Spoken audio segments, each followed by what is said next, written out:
Welcome to Healing Process from Louisville, Kentucky, Roots 101 African American Museum. Today, our second episode, we have locally Dr. Brandon McCormick. How you doing, Brandon? I'm doing well. How you doing? I'm blessed. And then we have Reverend Eric Johnson.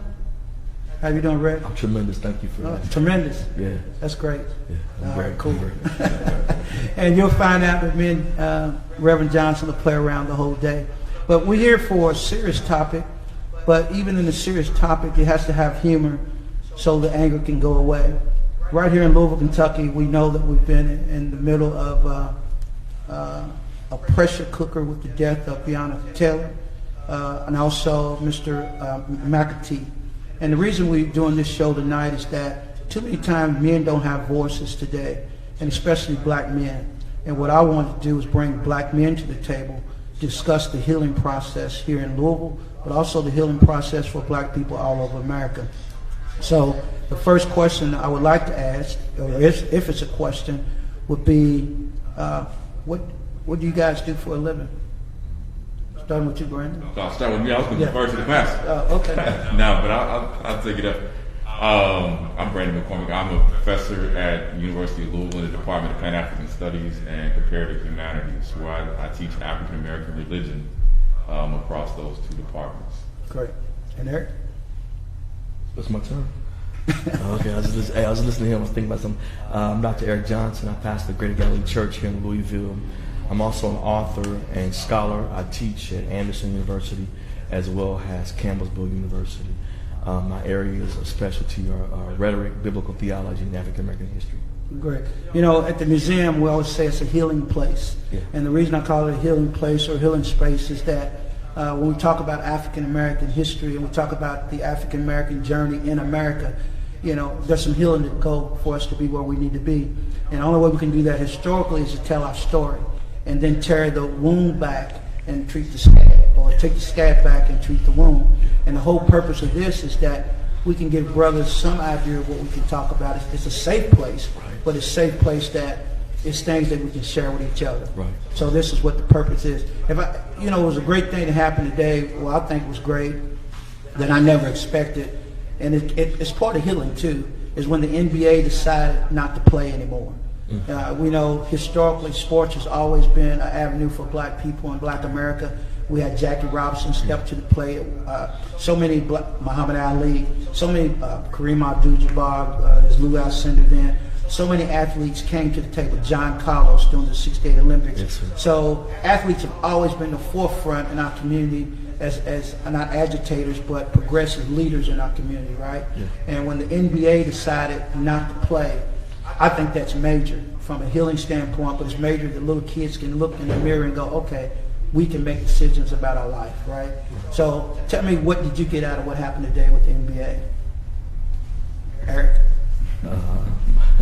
A couple of things. I think I'm appreciative. I'm always grateful and appreciative of consciousness because those guys make millions of dollars and they are in some sense in their own minds kind of excluded from what the brother on the street is dealing with.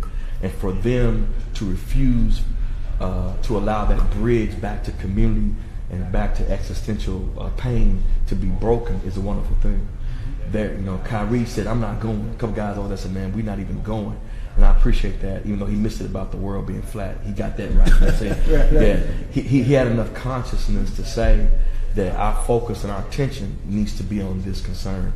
And the guys who were there, I don't know if you saw last night, man, it was, I tweeted about this, a beautiful thing with Coach, the Clippers coach, man. What's his name? Doc Rivers. Oh my gosh, man! And then he came back again this morning, from what I understand. Put it back out. Yeah, and basically what he's articulating is that we have a conscience. Even though we're over here and we make this money and we supposed to be this, we still are human beings and we're still African American men.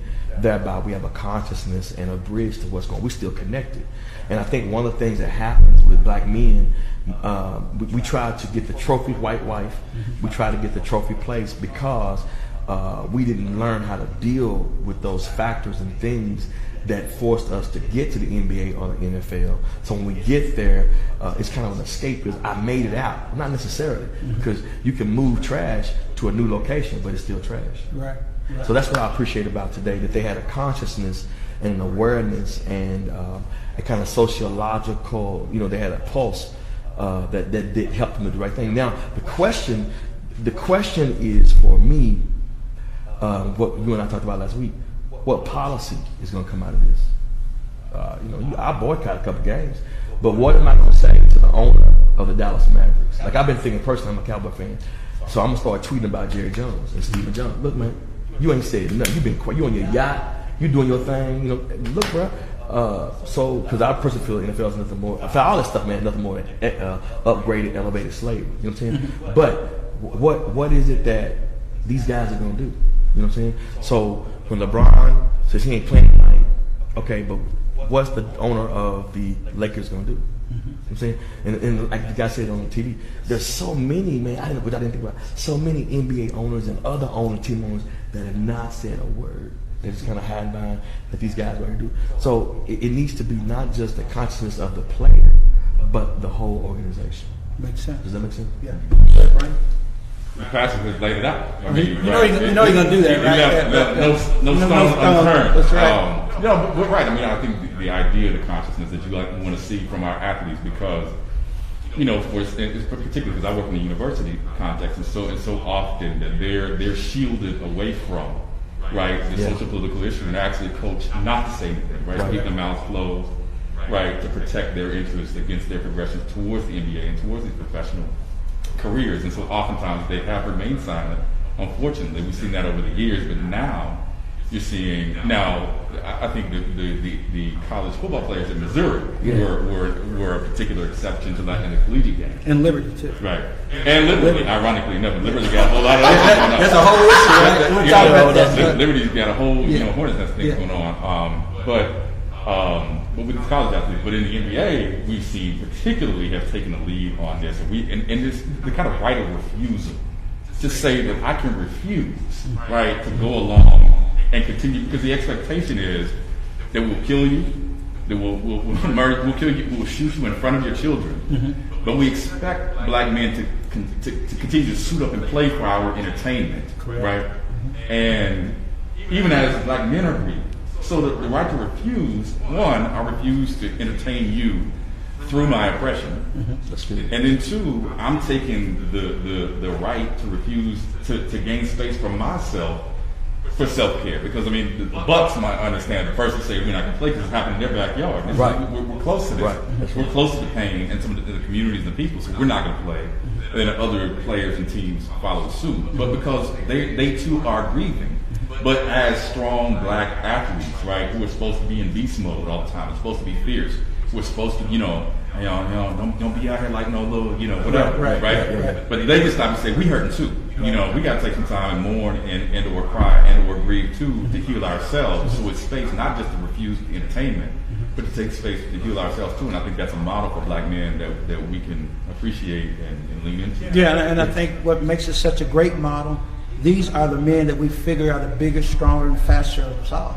Supposedly, right. Yeah. But for them to be at that level or looked at that level, to go from physical to mental, is awesome in itself, because now, like you said, they're talking. They're sharing their pain. They're talking, like LeBron mentioned, about communities and death and how they touched him, because so many of us had to go through that instead of isolating ourselves away from that. So I just thought that was just something just unbelievable that I didn't think, again, I would see in my lifetime. Right? Yeah. But Doc, you missed well, it's both of you, Doc, but that Doc. No, you didn't say that earlier. You said Reverend. Right. You gonna call this brother Doctor, but you can call me. Okay, little Doc, big Doc. How's that? I'm hurting now. I need some self-care. Come on, man. That's right too. All right, I'm going to look, Doc. I'm teasing. I love it. It doesn't matter. And this is what brothers do. Yeah. It don't that's what people have to, we don't fight. We talk things out and have fun, and that's something young people need to understand. Dozens support our livelihoods, and it's all good. But look, Doc, go back to you. Okay. Now, when we talk about athletes and athletes showing emotions when they lose, that's a whole different animal. Right. But when we talk about everyday young men that's out there in the street, that, especially if they're playing that street game, and the casualties of war that we see every day, of young people killing each other, which is another thing we have to talk about and address. Black Lives Matter is one thing, Right. but black on black crime's another. Right. Whether it's entitled, wrong, or whatever, but self-destruction is real, right? So if we talk about how the NBA players are stepping to the plate, what as black men do we say to young brothers out there that your life is worthy too? Yeah. What do we do? A couple things. First, let me thank you for providing us this platform as young brothers to come and share.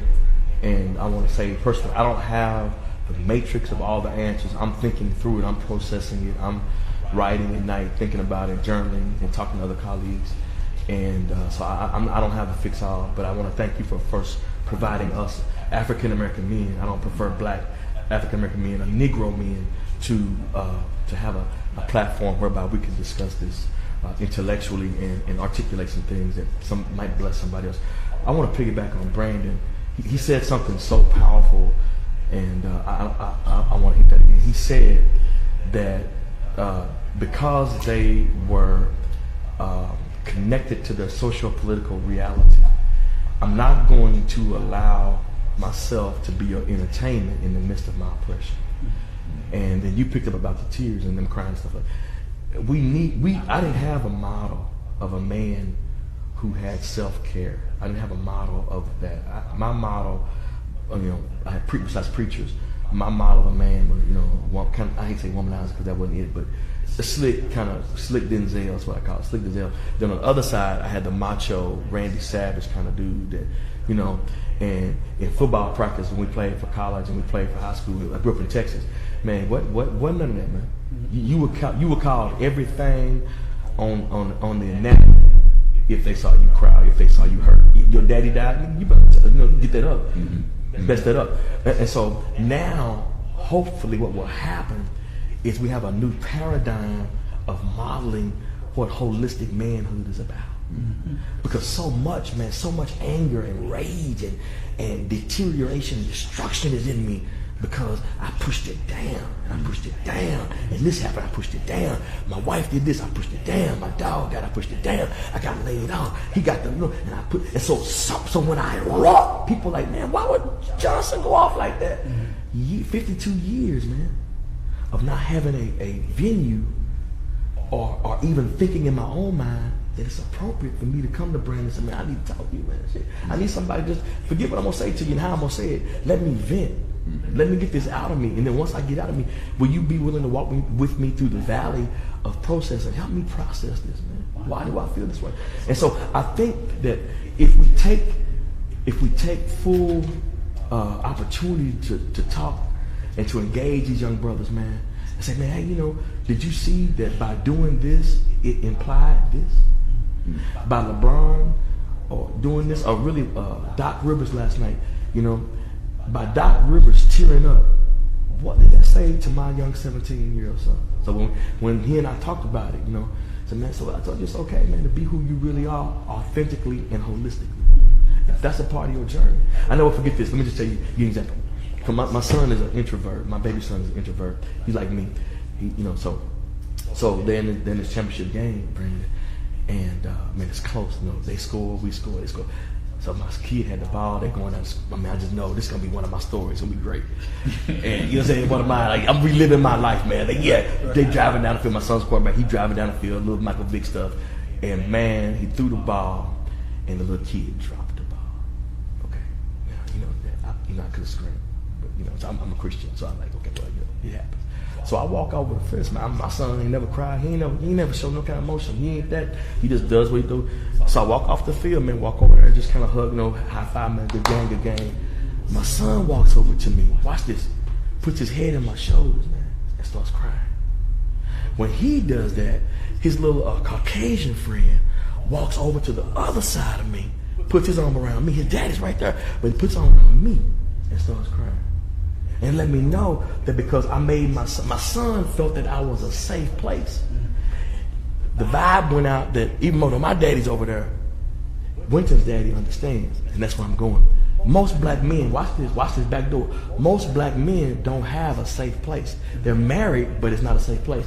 They got a baby daddy, baby mama, all that, not a safe place. They got best friends, boys we shoot ball with, play pool with, but they are not safe places. And until we raise the elevation of our mentality, and each man becomes not only a man to another man, but says, you know what, man, I'm a safe place. I'm not sexuality, I'm not that. Hey man, it's a safe place because you know what, bro? I had an older man help me. Mm-hmm. That's the power of what could happen. Exactly.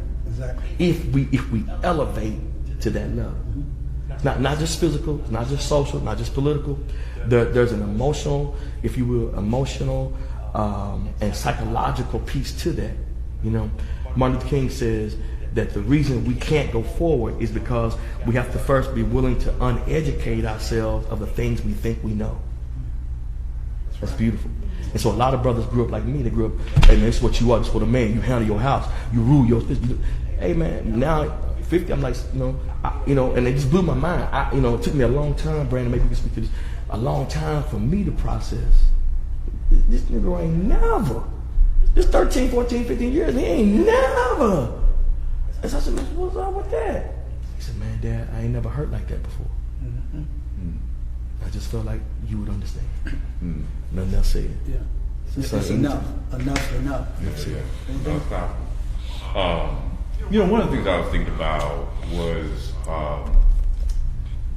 really the flip side of what I just said. Mm-hmm. On the one hand, I said that those players decided not to play because it was a moment for them to take for self-care and healing. On the other side of that, though, a couple of years ago, I teach a class on religion and hip-hop culture. And so I assigned a book called Black Gods of the Asphalt, Religion, Hip-Hop, and Street Basketball, written by an author named Dr. Onaji Woodbine. And Onaji was talking about, because he grew up in Boston, and he went to, I think he played ball for Yale, quit the team because of the racism on the team and so on and so forth, and wanted to become a professor of African American religion. So he wrote this book about how for so many young black men who don't have a safe space, who don't have a place that they can go and to vent, that the street basketball court becomes the healing space in the game, because oftentimes we haven't been taught to articulate our emotions that we play out our frustrations and our pain and our grieving process on the court. As we talked about this, how in Boston they created this series of, not unlike the Dirt Bowl hit, right? These series of memorial games in Boston that were all about, remembering the people who had been lost to gun violence. And so all these young men would come up and they would know that the court was a place where they could bring all that pain, all that grief, all that anger. They would have like healing circles in the middle of during halftime. Yeah. They would have older brothers who would come alongside them. But they would talk about, and they would interview a lot of these kids that were playing. They were talking about, I'm playing for, Jason took a shot last year, and when I'm playing, when I get that crossover, it wasn't even me, it was him in me, or I'm playing for my granny. I lost my granny last year, and my granny taught me this, and this, and so when I hit that shot, I could feel my granny telling me, but he was talking about how that space of the blacktop in the court in the middle of the hood became a sacred space for them, where they could address healing, address issues of spirituality, and so on and so forth, where they were otherwise estranged from the church or from the home or from other older men and so on and so forth. But in that fellowship with each other, they found that. It's a really powerful book. I encourage young brothers to pick it up. Interesting enough, Donald Mitchell was in that class. Okay. Mango Mathiang was in that class. So we had some rich conversations. Right. And those two brothers were exceptions. I said, college athletes, but they had a lot to say in that class. I really appreciated them. So shout out to Jonathan Mitchell blowing up right now. Come straight out of Pan-African Studies. I caught that boy. Everything you know. You know what? I want you do, baby. Yeah, tell me to send a check. It's like the other preachers. It's plenty. What up, Spider-Man? Don't forget about the boy. Don't forget about it. But what you said and what Rev said is that when you talk about sports, especially with black boys, sports is such a gathering place for us. And I always talk about safe space. That's what I talk about when I do my men's ministry, a safe place sports to come to. But when you were talking, and both of you were talking, what hit me is that the one reason I even started this museum was when I was younger, you had to find images out there that think something was better than what you saw. especially on TV, all you see is gun smoke and no black people on it. But when High Spy came out with Bill Cosby, so you had to find not just images but mentors. Right. And so many in our neighborhood, because like most of them start up in the hood, were coaches. That became my role model was Willie Carter in Louisville. Fred Stoner was out of boxing coach. And when I was up in Smoketown, George Unseld was Wes Unsel's brother. So many, Coach Moore. I mean, I can go on and on. But I found my manhood through those brothers. And the cool thing about sports is emotional. Yeah. And because sports is emotional, you find yourself finding emotions when you step off that field. Because I'm a crying man. JC will tell you, my wife will tell you, I'm a strong brother, but I cry in a minute. But I don't find crying a weakness. I just find it a safe space for me. When I feel what I feel, I can release it out. And so I ain't saying I love to cry, but I'm okay to cry. I'm okay to cry. And then when you talk about connections, and I've used this metaphor so many times, but I like it, so I keep using it. And Reverend, you can steal it when I get through with it, because I know you will. So, so many times we're teaching young men how to tie ties and not how to make ties. When I say make ties with each other, relationships with each other. Those things we just don't do. We think bringing them into a mentoring group and just teach them how to do something. But we're not teaching them how to navigate with each other and trust each other. Maybe in fraternities they do. I know you're a fraternity brother. I never did that life. But you are too. Yeah. Wrong one. Oh, sorry, you're Alpha, right? Yeah. You got one more try You're not Alpha? to throw shade on me, and I'm walking out of here. I did. I'm Alpha. Yeah. Okay. Yeah. He does it on purpose, y'all. Yeah, He does it on purpose. But and there's some brotherhood to that. Now, it may not ever been any black Greeks, but there's brotherhoods in what you do, right? Yeah. Oh yeah. Yeah. So and I've always watched that and admired that. But just to kind of flip the switch when we talk about men, what I notice, especially with the movement nowadays, and I think I might have mentioned to Brandon before, and I'm married to a strong woman. My grandmother was a strong grandmother. I came from I came from a family of strong women. So women don't intimidate me being strong. They attract me being strong, right? But this is the true things that we're dealing with in this generation. When I was in management working, that's when men were getting promoted, black men. We had our little 10 years of affirmative action and we're getting promoted, and then all of a sudden, boom, right? Now the white woman has taken our place or whatever, but there's been a combination taking black men's place at work. Now, people say they ain't taking your place, but the opportunity is not there like they used to be. I was around during that era when it was. My question to young brothers now, that the diagram or the paradigm has shifted, is how is that going home knowing that your wife now is the manager, right? And she's making more money than you, and she's, how do you deal with that nowadays, especially as a young brother? And I know your wife is a strong sister out there. Is there a place that's a different place for home now? Is it a different time than when I came up, or what? No, let's go with you on that. Look, she's watching right now on the live. Oh, I know. That's why I teed it up. No, man, I think it's a beautiful thing, though. I mean, to your point, sisters gonna be strong, and they're gonna do what they do, right? And it's a beautiful thing to watch. Now you gotta be prepared for that, right? But I think when you all both operating out of your strength and your power, I mean, it's a kind of mutuality that actually. You benefit one another, and you build each other up. And so I'm fascinated to see how she's moving out here. In fact, there was like when we first got married, and I was going to Vanderbilt and getting a PhD, and I was kind of thing. I was Dr. So and so. Like there was a lot of attention on me, and I was in the spotlight, and so on and so forth. But in the last 5 years, not to say, certainly she was already doing her thing then. But in the last 5 years, it's like, nah, she's catapulted, and she's out there. And so I watch it like, she's killing it, and it's a beautiful thing to watch.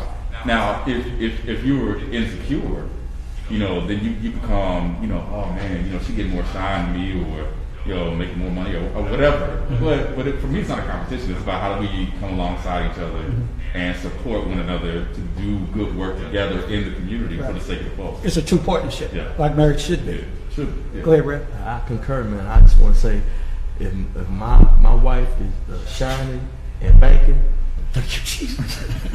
I mean, from my perspective, man, hey, man, I don't want to be held down by losing, man. And that's just real talk, man. I want somebody who's a drag, who's not walking in their gift, who's not walking in their purpose, who's not walking in a sense, in an affirmation, an aspiration to try to fulfill their potential. Who you know what I'm saying? Who wants that, man? So I encourage every day. I encourage my wife. Hey, man, go be. Even my church. I said, man, God never made a failure. God never has been a failure. So you have every right and reason now to go be great. Right. That's what I tell them. Go Right. be great. And so if she brings home more than me, thank you, Jesus. That means I get a new pair of shoes. You know what I'm saying? You know what I'm saying? Yeah. Yeah. So I mean, for real. But Doc is right, man. It's really an issue of whether or not one is insecure and whether or not one has a sure identity. Two different things. You know what I'm saying? So if I'm secure in who she is and what she is to me and what she is for me and what she is with me, there's no issue. Right. But if I'm insecure in terms of what we have and who she is and what we're doing and what we're about, then it doesn't have to be just promotion or money. It can be anything. She stayed at the mall too long. Where you with? What you doing? So that's the key. So it's have to be a sure identity and security about not only who that person is, but what y'all have together. Right. You know what I'm saying? Yeah. But I think it goes beyond intimate relationship too. Like the interpersonal, intimate relationship. It's just about brothers seeing and supporting sisters and leading, Right. And being comfortable with that. Right. Because we've often had this idea that because I'm the man, I'm supposed to lead, I'm supposed to be in charge, I'm supposed to be running things, so on and so forth. And so that this idea that if women start becoming promoted and or not just we let them lead, Right. but they take charge and do it themselves. Like Right. that Like they're doing it. Right. somehow they usurp our authority or something like that. I mean, there's all kind of biblical literalism. We got to work through that. But I mean, but we got to be in a position where we're like, nah, I support you. I support your leadership. Yes, sir. And go ahead and be out front. And we can be in partnership together. Right, and I asked that question because as we go through watching like Until Freedom, and you see so many women in position pushing the march, and I always say women have always been involved in the struggle, whether in front or in back, and many of their decisions were their decisions that they told in the kitchen or whatever part of the house, but the husband went back and said, well, he didn't say she said it, but that's where the advice came from, right? Right. My thing when I hear young people, this whole dynamic that we're going through since Breonna Taylor and leadership on a national level, even politics, right? But as a man, and we're talking about eyes through a man, right? And you seen women take those positions, and like you said, rightfully so, taking positions, not waiting for the mantle to be passed. They're stepping up and doing their thing, right? And you see all these different dynamics of people saying this shouldn't be, that shouldn't be. But we know as men, especially as mature men, that is the process we're dealing with. Those are the leaders out front. Right. Why do you think so many men are having an issue with that?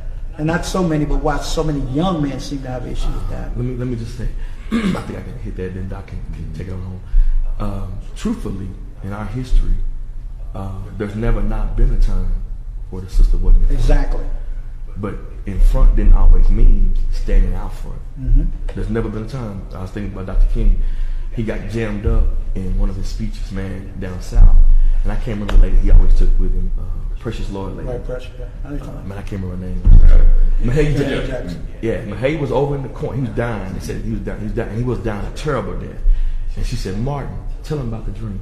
Right. So he didn't hear it first time, so he kept dying. So third, she said, Martin. And she finally got in front. Tell him about the dream. He said, I have a dream. You talking about when he made the speech? Yeah, say that's when he shifted. Right.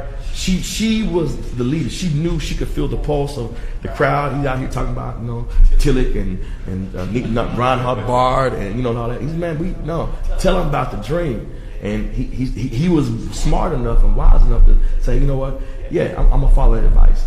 So in all these situations that we can talk through historically, man, there's never not been a season, a time, an issue or an experience that sisters have not been in the front.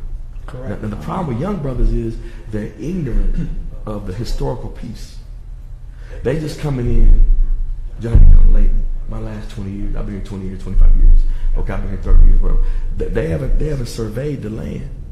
You understand, man? She's been a queen, and she knew what would work best for her man and her family. So that sometimes meant I don't have no problem being out the light, and you know what I'm saying, as long as you wasn't take my, you know what I'm saying, take my advice and whatever. And sometimes she's had to step up.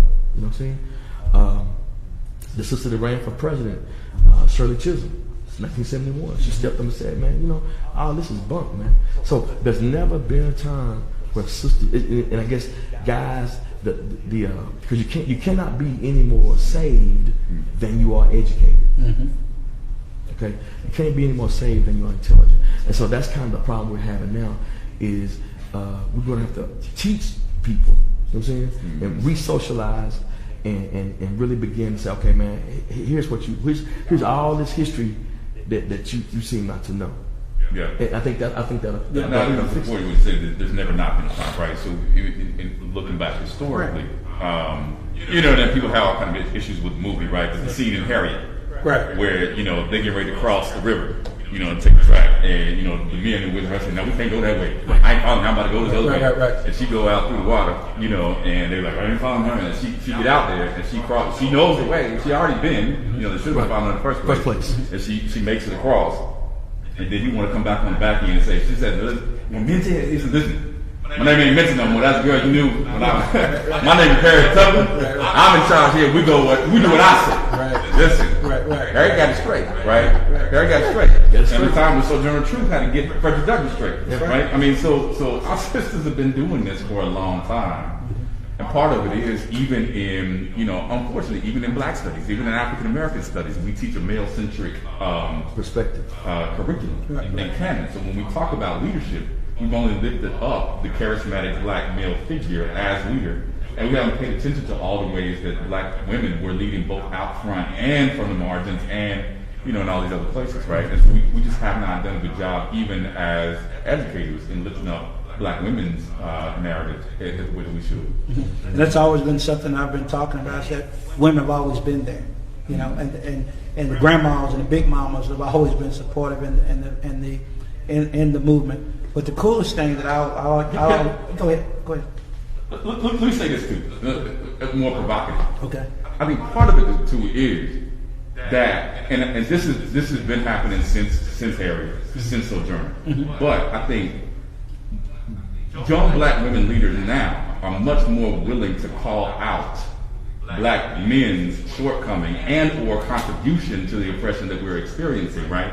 In a way that we become, you know, sensitive and offended, right?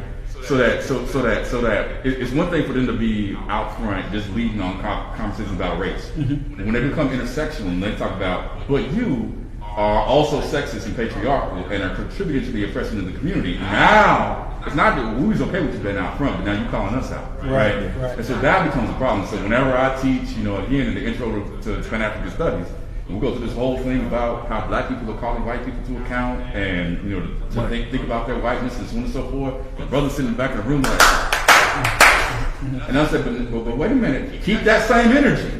Right, because when we start talking about black feminist criticism, and the criticism comes the other way that comes towards us, then we have to be as uncomfortable as we wanted white people to be, right? When we were calling out racism, right? So and then when you add on top of that, there's not just black straight women leading, but it's black queer women leading, right? And so that the LGBTQ critique comes in, and our heterosexism, and all these other kind of things where, as black men, we feel attacked. Right. You know what I'm saying? Now we got to sit with those critiques in a different kind of way. Right. Which is so true. But we talk from historical, even the homosexual community, which was called in the 60s, were involved in the civil rights movement. Yeah. So even as a community, we haven't even gave weight to all the people that came to the table. Yeah.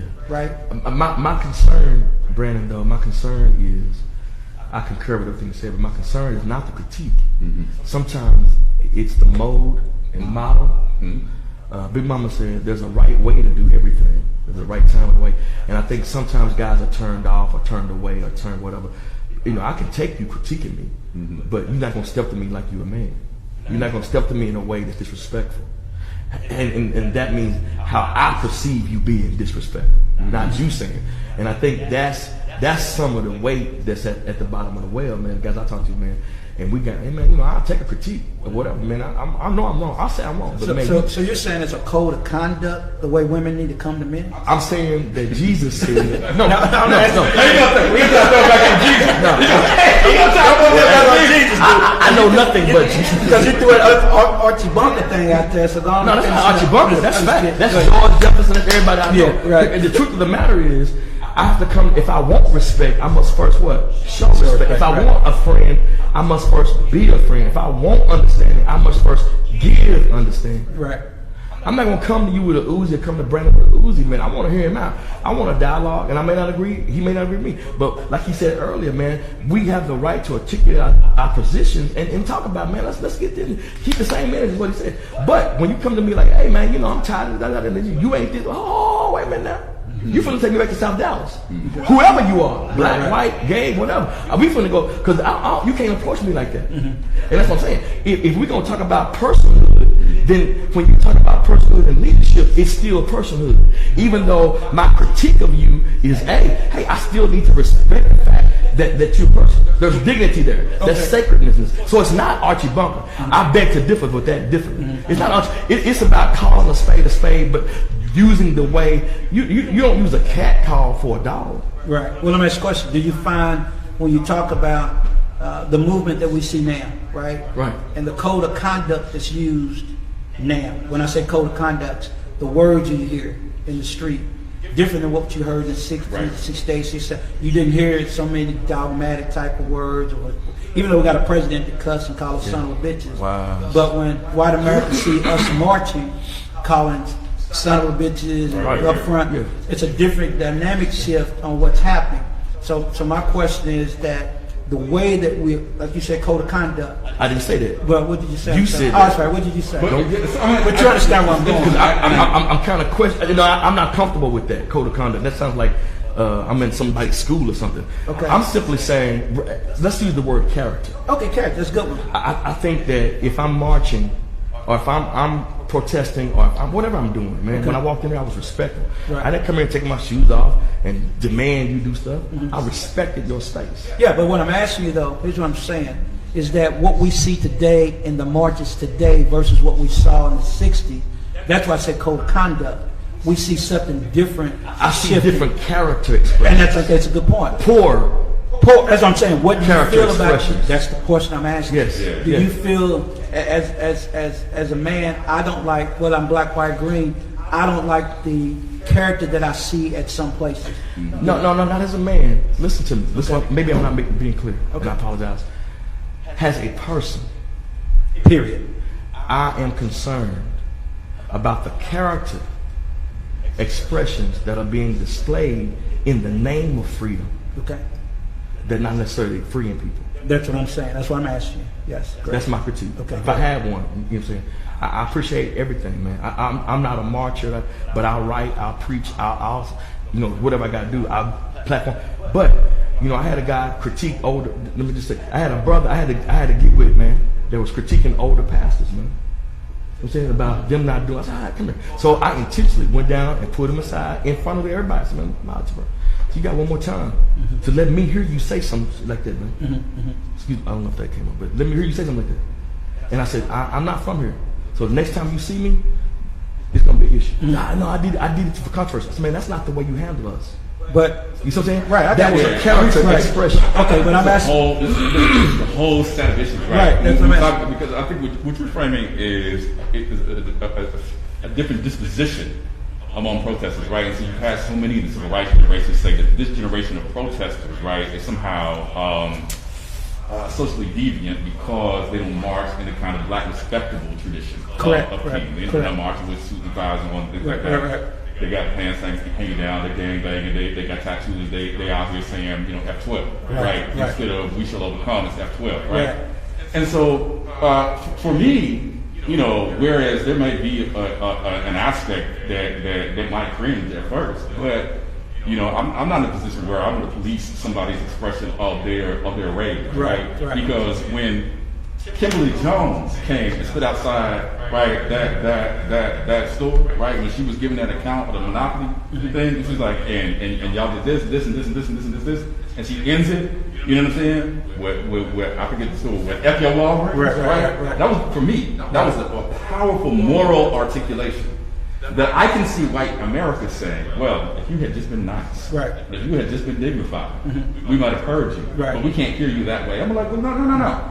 You know what I mean? We've had enough rage, and we've choked it down, to your point, right? That this is where it's coming out now, right? And so, you know, I'm not trying to tone check or police the morality, you know, of young protesters. Even if I may have a different set of sensibilities, that we want to have a conversation later. And so what I'm saying is, in the same way that I feel that way about how young black protesters are coming at the white power structure, I understand, even if I am, you know, personally affronted by it, I understand when sisters, right, will come at brothers with that same energy because of patriarchal and sexist oppression. Right? And so what I'm saying is, in the same way I'm saying to the brothers, right, that if you want white America, just that you're going to have to sit back and take some of that, right, because of the history of the oppression. And brothers, sometimes, I get it. It come at your manhood. I get it. You know what I'm saying? I get it. There'll be times I'll be like, woo. but you know what I'm saying? When you understand of how sexism and patriarchy work, it's like, okay, you know what I'm saying? Okay. You know what I'm saying? Because some of that, it ain't even about you. You know what I'm saying? Like, and I'll be with my wife all the time, be like, why are you yelling? She's like, I'm not yelling. I'm purposely not hollering at you. You know what I'm saying? If I was hollering, you would know it. You know what I'm saying? And so we gotta sit back and be like, all right, you're right. You know, I ain't hollering, I'm passionate. You know, I'm passionate. And sometimes that passion, but because we people are passionate too. Exactly. You know what I'm saying? And we feel misunderstood. You know, like we supposed to be on the same team. Why are you coming to me? Why you know what I'm saying? I'm hurting too. I'm impressed too. Right. And so, and that whole matrix of emotion come out, and we get in these kind of gendered conflicts in ways that become unproductive. Exactly. And then because we're living in a cancel culture. Right. You know what I'm saying? As soon as that happens, so and so is sexist. The conversation and the possibility for relationality is shut down. We don't have that healing spaces to repair some of those relationships that got ruined in the heat of the moment. Or the maturity, or the socialization skills. Let me say, just because you started this, let me just close that. I love what he said, because sometimes we take things personal that are not personal. I'm saying, and if I know it's coming, okay, I can be that priest today. But if I don't know it's coming, then I can't be priest. I got to be some pull out some more tools in my tool bag, and that's all I'm saying. Is I concur with him, man. If you yelling and screaming at me, you know, because I'm not with that. No way. I'm with quiet time all the time. So you come and yell at man, then I immediately take that person like, man, that's an affront to me, because ain't nobody else here yelling at me. So now we got to handle this. You know, either we can. You've already escalated it, so now let me terminate this. But the question I'm asking. So let me just interject real quick, because I know my wife's still watching. Which is not to say that she spent all the time hollering and screaming and yelling. You know what I'm saying? I don't want to mischaracterize her out here. Let me take the mask off so everybody sees. I'm not mischaracterizing. Shots on the corner. She's a beautiful person, very articulate, very way. Salvation. She got call the name. All that kind of stuff. She comes to me. She says, say the name. I'll sing it to you. So she, but I am saying there are moments. Say the name. Say the name, bro. Say the name, doctor. Let me put my mask back on. Yeah, say a name. So because otherwise I'm gonna have to stay in the museum tonight. You know, say your name. But my wife the same way, so that's why I haven't said much about it. But here's the thing. I'm just playing Montel Williams. See, if y'all was like more like me, see. But I'm just cool. I ain't brought nobody in. They ain't supposed to be in here. See, y'all done added wife, and my wife like that too. So y'all better stop that, man. But here's the part I was trying to get to before you guys took it where you needed to take it, and you did need to take it. But this is the point I was trying to make. When we watch young protesters today and the conduct that we see, but then we have a president, this is the point I was making, calling black professional athletes son of a bitches and being applauded for it, right? Yeah. And we see young black people trying to get equality and injustice, but they want to critique their vocabulary, but call him one of the greatest leaders in the world. Those are issues to that. And I kind of wanted you to talk about that shift. Yeah, you yeah, know, that looking in the mirror and seeing what they want to see. I respect that. I hear you that. I concur with you, but I just personally believe my conviction is there's higher ground than that. Okay. Maybe he can speak to it, he's younger than me, but for my generation, man, it was about higher ground. You know, we got called on the bus, man. We got those same kind of people threw everything at us, man, and we just smiled, man. You know, we got off the bus a certain way. Right. We got on the bus a certain way, and I think to his point that we can't. You know, the purpose of conversation, see, is comprehension, not conflict. Right. And so today I had a church full of 20-somethings and below, man, 14. What am I hoop for? Why not just go down there and talk to them about what life is about? And that's what I did. And called up one of them, let me use you for my illustration. And because you have to exegete not only a text, you got to exegete the audience to which you're going to. Okay? And who they're connected to, who you think is not looking, but who's watching what you do. Because I may lose the battle over here by pressing high moral ground, but I don't know who's looking over here. And that might be my next ally, white, black, gay, whatever.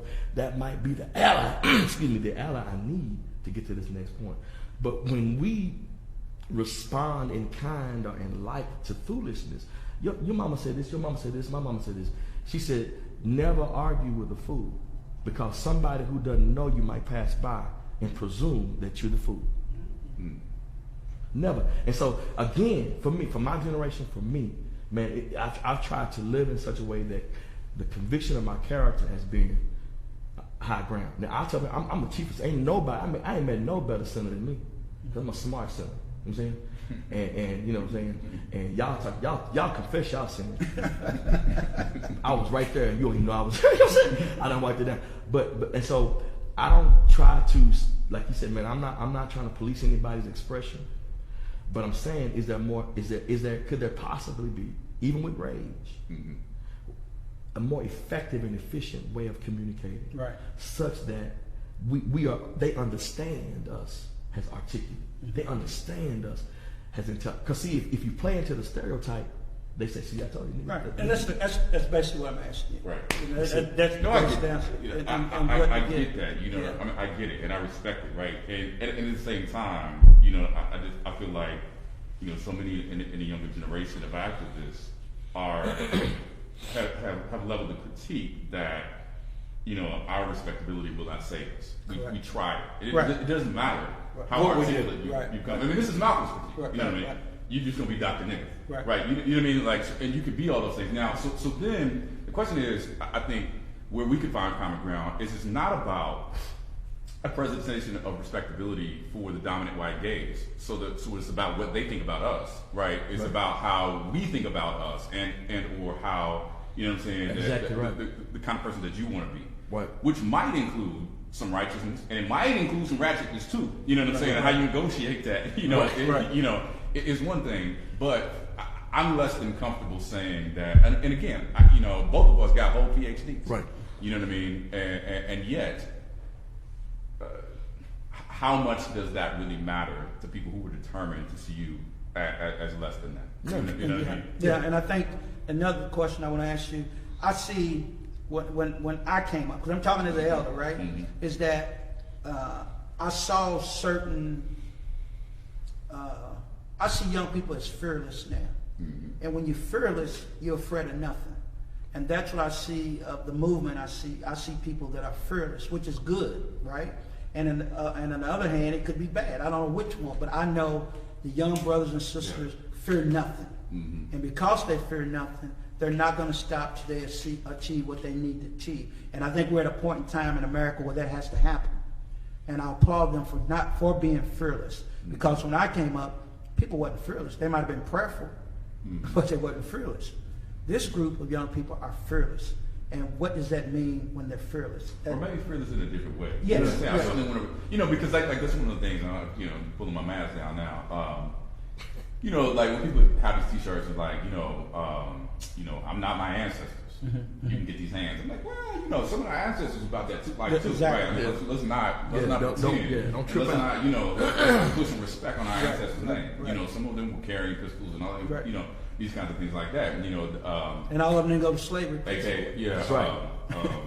AK Umoja down at Georgia State wrote that book, We Will Shoot Back, about the armed resistance, Right. right, of the civil rights movement, the armed wing of the resistance, right? So all of our ancestors weren't all these peaceful, passive folks who weren't also fearless. But there's I think there's a different type of fearlessness. The one that caught me the most was the young Muslim sister in Minneapolis, right? And she's standing out there all of about 100 pounds. And she got a hijab on, she got her nose ring out there, and she is standing toe to toe beside those officers, Exactly. right? And you see I the see video? it. They better believe it. And she's like, "Why they out here, sir?" And the thing is, she's so respectful Yes, sir. about it. She's between cussing and calling them sir. Right. Why they out here, sir? It's y'all, sir. Right. I lost 3 brothers to this. I lost 3 brothers. I'm not scared to die. Right. I'm not scared to die. Y'all gonna have to kill me. I mean, she's cussing, Right. sir. Right. So there's this really Right. interesting Right. interplay between her calling these officers and these white folks sir, Right. and her also cussing about the situation and the grief and the rage of having lost those brothers. Right. And historically, I You didn't know see what I mean? that. And so sometimes we don't read that complexity on our young folks. You know what I'm saying? We see either one thing or the other, right? So there's some people, not you, but I'm saying there's some people who will hear that and be like, oh, look how she's cussing. And then miss the sir. And then some people would just see her as like, oh, she's overly deferential to these white people. Look how but she's standing her ground. She's fearless Right. in a way that was so. I've watched that video over and over again. And there's something about that sister. Yeah. At 100 pounds, and standing her ground in the face of that and said, I'm not scared to die because I ain't got nothing else to Right. live for because you done killed everybody I love. Right. And that's the And respect that I I'll see. burn this Yeah. city down. And that's what I mean by fearless. Yeah. It's just amazing how they're committed to what they're doing. Yep. Committed to it. Go ahead, Rick. No, I concur, man. I concur. I concur. Nothing else. Y'all topped it off, man. If y'all see me look down, I'm on my phone because every time he mentions a book, Hip Hop and Concrete, I got We Will Shoot Back. Black guys I'm to doing the that. Black you guys want- to the asphalt. Yeah, you we know, will shoot back. Yeah. I text stuff too, so that's how we mean. But when we over, so I just want everybody to know I'm writing these books down because I want to read what he's saying. Yeah, I mean, a wealth of, I tell you what, guys, it's been everything that I wanted it to be and more, and it's more than and something we have to be intentional in doing. Right. So we got to figure out how we can make this happen more than once. You can't. I mean, we might have scratched the surface of what we're trying to do, Right. but you can't do it in one sitting in one day. Right. But I think we brought some. You guys, I just been talking. You guys have brought the knowledge that I've asked for or needed, and I think you brought the knowledge that young people needed to hear. And the honesty. It's hearing one thing, but the honesty is the most important. And I don't think young people think we're honest anymore. And that because they don't think you're honest, they don't trust you. And I think we lost trust because they don't think you'll fight for them. Only fight for them if it's on the grounds that you want to fight. But if we're as a brotherhood and a sisterhood, we got to be willing, just like you said, the sacred, and you use the basketball analogy. We have to team up and walk up and do the things we have to do. Yeah. Right? But what I also say is that with the talent that's here and the talent that's out in the street, we have to become that boardroom mentality to take some young people in the back room and say, look, this is our approach to what we need to do. And this is how you navigate through certain things. Yeah. And I'm not sure if we've been, as elders, at least in my case, that we have taken the time to help people navigate. Yeah. Because some people have been down this road before. It's like a GPS system. Yeah. You can plug it up and know where to go. But when you got people out there going this way, it's so easy to teach them the different direction. You can drive the way you want to drive, right? You can speed, whatever. But just giving you the direction or helping you in the direction of what potholes up the street, at potholes on the left. That's what we have to be intentional to do something like that. And it's about time to go. But so, Go ahead. and so let me just, as we're closing down, that's what's so important about this space that you created in this, healing process series, right? Because it is that place where people can come in. You talk about the young activists who are coming here. It's become a gathering place where people can come off the streets because they trust you and they trust what this space is about, right? In ways that they may not trust these other institutions, right? But you know, so when I was thinking about what you created with the healing process, during the summers, I like to go down. I didn't go this year because of COVID, but I go down to New Orleans. Every year in New Orleans, they have the Ma'afa commemoration, which is about the transatlantic slave trade, in which they have a ritual service there in Congo Square, which is about trying to recall and remember those tragedies so that they can heal, right? And so they have drumming and they have all of these. I mean, they have everything there. It's a beautiful ceremony. If you can go, you should go. It's always 4th of July weekend. And they leave Congo Square and they process through the streets of New Orleans down through the French Quarter. And at one point they come to St. Augustine Church, to the tomb of the unknown slave. And there was a sister, and they stopped, the Mardi Gras Indians do a chant there. The sister sung one year. And she said, I'm dedicating this song to all the young brothers. And she started singing the song, come inside the healing room. Right? And she was just singing to the young men. She was like, always remember your DNA is a spiral. It's coded for survival. Come inside the healing room. But then in that last verse, what got me when she said, if your demons there should chase you, there'll be strong arms to embrace you. Just remember that your ancestors got your back. I think that's what you're trying to do. Yeah. Come inside the healing room.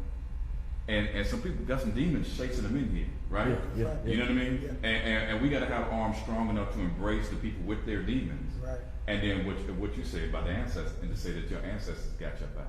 Right. In the healing room. That's right. But she was intentionally saying, I'm creating a healing space for these young brothers that oftentimes they just don't have. That's beautiful.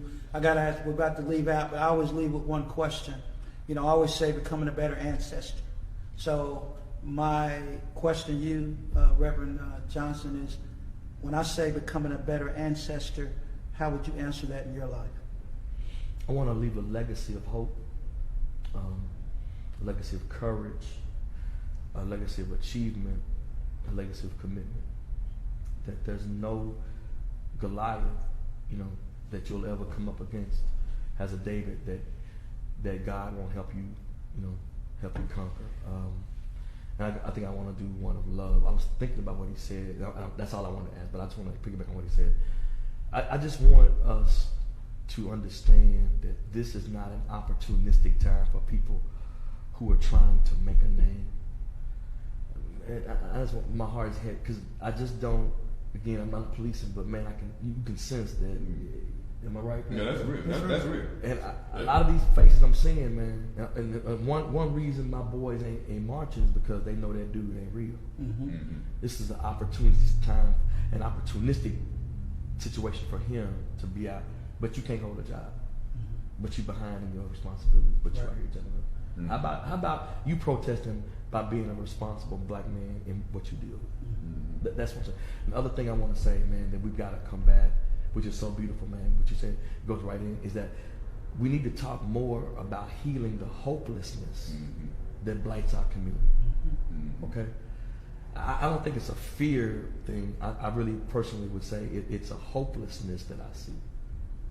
Because hopelessness breeds me killing somebody who looks like me because I hate who I am, or actually who I'm not. Right. Okay? And I think it's the hopelessness that we need to grapple with. Brandon could probably do that more in Pan-African and all that stuff. But theologically, man, when I don't know that he has my back, when he's not God to me, and you're not God to me, and they're not God to me, then why believe that God can for me? Right. That's what I'm hearing on the streets, man. A lot of this ain't about social politics, man. It's about lost people looking for somebody to love them and be God to them. Jesus came, the Bible says, he came in the flesh, incarnation. And they held him, and interesting enough, they wrapped their arms around him, the Bible says. And he tabernacled, put his tent up so they could see the Father. He said, when you've seen me, when you've heard me, when you've seen me do this, you've seen the Father. Where is that? Where is that paradigm in black life? It's true. And then I'm tap on something you said about the movement. and I said this in front of the Intel Freedom Group the other day, is that, you know, you're talking about leadership or people who may be out there for the wrong reasons. And what's happening is people trying to own the movement, and you can't own a movement. No. The movement, But you can share, yeah. the movement comes with shared responsibility. That's exactly right. And that's what we have to show the young people. It's not about my stake is here, and I'm gonna get a grant here, I'm gonna get money from. It's about the movement, and nobody has ownership of the movement. Yeah. I don't care who you are.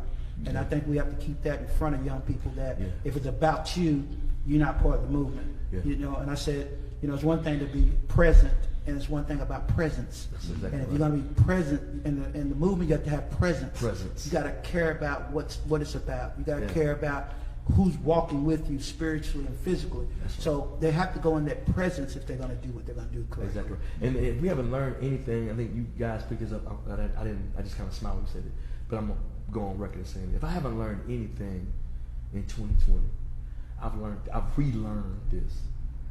Leadership is everything.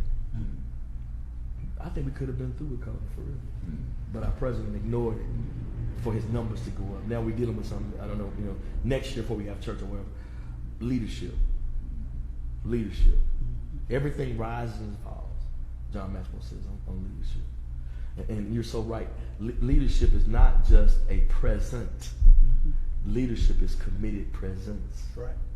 See, I want him to know that if I don't make it, I'm gonna hold you accountable for you making it, and I'm gonna get your ass. I'm gonna get your hiney. Brandon. I expect. No, that was Dr. Johnson. I expect Brandon to go further than me. Right. I'm coming to the end of my time. I expect you to go out there, man, and what I couldn't do, what I set up, I expect you to do that. And if you don't, I'm gonna be an angry ancestor. Right. I'm gonna come get you. Right. You ain't getting to heaven. Go over there to Peter. You know what I'm saying? And that's what you're trying to lay out for us, man. But we can't ignore. But tell the people, man, we cannot ignore or reduce or redress or re-edit, man, or come up with some radical hermeneutic that makes what happened in our past less eventful than right now. That's right. That's what's going on. Reductionism. Well, we're doing this is big. No. Like I said earlier, sacred space is people, man. That's why I said there's a funeral, man. How you gonna mistreat me, shoot me, and I look like you, unless you disregard sacred space and you don't know what people. So that's what I want to say, man. If it's about, I'm not quite sure, but if it's about ancestry, Paul said that we have a great cloud of witnesses. What are they doing? They're cheering you on. They're telling you, man. My responsibility to Brandon as an older man is to challenge him and push him and to love him. You know what I'm saying? I got to get him almost broken so he'll know he got strength enough to go to the next level. If I just cushy him and baby him, I don't critique him, I don't challenge him, he's going to be soft. And somebody come along with that. So each of us has to find our role in that. But we got to look back. St. Kofi, I don't know if y'all know about that now. Yeah, we got to look back here, man, to know where we need to go. And I don't believe in the kind of the new radical reductionism that's in our people that says these guys wasn't nothing. I ain't like my ancestors. How disrespectful. Nigga, you don't even know who your ancestors are. You know what I'm saying? How disrespectful. You don't know what those people don't know. You don't know what they had to do. What Big Mama had to do so you could get here. That's right. How dare you? And then I ask you what she did. You don't even know. And you want to lead something for me? Man, you better go sit down and get a book, man. Right. And we need to stand up as our group and stop and say that, man. Critique me however you want to, but you're not going to disrespect what got me where I was, man. Right. That's the kind of ancestor I'm going to be. Okay. You see? Brandon, what kind of ancestry? I don't know what else there is to say. Well, you know, Doc gonna put it on I there. don't know what else there is You to know, say. he gonna write a book where everything. Bring the organ. Yeah, he wrote Dang, you said you hot. Nah. Oh, we need JC to hit a song over there. 'Cause you know, he gonna bring a Sunday sermon where Nah, he's at. man. I'm just passionate about It's it. all good. Nothing else to say Yeah. about it. I mean, I concur. You want to leave that kind of legacy where people can look and look at you as a model for something to follow and to go beyond, right? I mean, one of the young people in here at Books and Breakfast was like, Dr. McCormick, man, give me a book list so I can know how to get on your level. Because I think I want to be a professor. So absolutely, man. At 18, you so far beyond where I was at 18. The goal for you should never be to get on my level, right? It should be. I mean, we expect much more from you, right? And so I think that's just to open up space and to encourage them now. Yes, sir. And encourage them. But I mean, even if you think about African cosmology, will suggest to you that the funny thing about African cosmology is in many traditions, everybody doesn't even become an ancestor. That's right. That's exactly right. You have to have lived a good life to have and died a good death. That's right. To have become an ancestor in the first place. That's right. Right. I mean, if this is Jacob Olupona, right? You can go into that African religions, a very short introduction in the Oxford series. Right. But he talks about in the section on the ancestors. Right. Everybody doesn't get to become an Right. ancestor. Right. And so, like, if you're not living that good life, and we can debate what the good life is, Exactly. right? But that's a criteria for becoming an ancestor in the first place, right? And so I'm trying to make that transition into the ancestral realm. Well, I tell you what, I appreciate both of you brothers, and I think we did what we set out to do. I think we dealt with the things that men want to talk about. And like I said, it can't be just this time. It's got to be more times. And hopefully we'll get a few phone calls where other men want to join in, and we'll figure out how we can do that. But it's been everything that I expect it to be, and everything that I want Roots 101 to stand for. Because if we're going to be that healing space or that healing place, we need brothers like you to come in with your energy to make that happen.